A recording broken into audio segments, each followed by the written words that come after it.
Një natë që do të mbetet përgjithmonë në kujtesën e Elionës. Mbrëmja kishte rënë ngadalë dhe qielli ishte mbushur me ngjyra të buta nate. Dritat ishin ndezur njëra pas tjetrës, duke krijuar një atmosferë të ngrohtë dhe festive. Në mes të gjithë kësaj bukurie ishte Eliona, e cila atë mbrëmje dukej më e bukur se kurrë. Jo vetëm nga pamja e saj e jashtme, por nga shkëlqimi që i dilte nga brenda. Ishte dita e ditëlindjes së saj dhe ajo po mbushte 19 vjeç, një moshë plot ëndra, shpresa dhe emocione të reja. Eliona kishte veshur një fustan elegant që i rrinte për mrekulli. Flokët i kishte rregulluar me kujdes dhe buzëqeshja e saj ishte e qetë, por e mbushur me emocion. Çdo njeri që e shikonte, ndalej për një çast dhe mendonte sa shumë ishte rritur dhe sa bukur kishte ndryshuar. Ajo nuk ishte më thjesht vajza e vogël e dikurshme, por një vajzë e re, e sigurt dhe plot dritë. Banorët ishin mbledhur të gjithë bashkë. Disa qeshnin, disa bisedonin, disa të tjerë përgatisnin surprizat e fundit. Muzika dëgjohej lehtë në sfond dhe krijonte një ndjesë gëzimi që ndiej në ajër.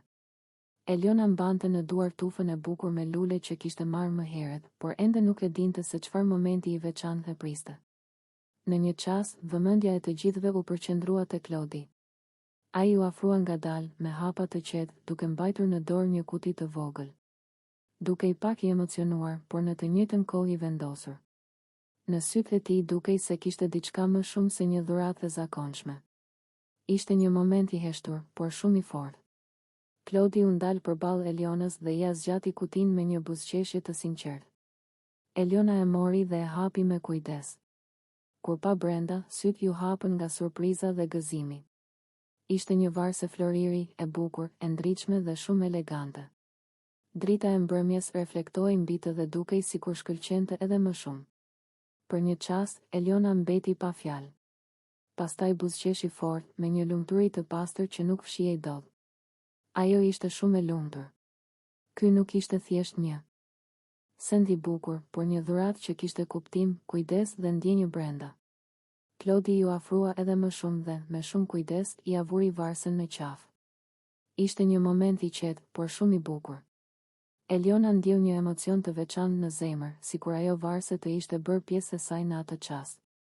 Ajo e preku lehtë, ende e habitur dhe e lumtur.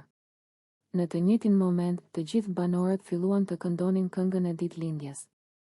Zërat u bashkuan, duart trokisnin dhe atmosfera u mbush me gëzim.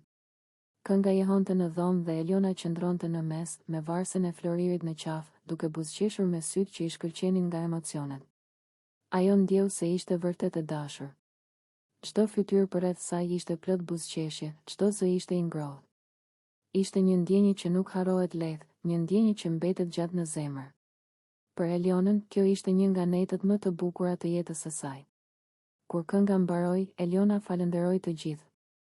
Zëri i saj ishte i butë, pak i dridhur nga emocionet. Ajo e dinte se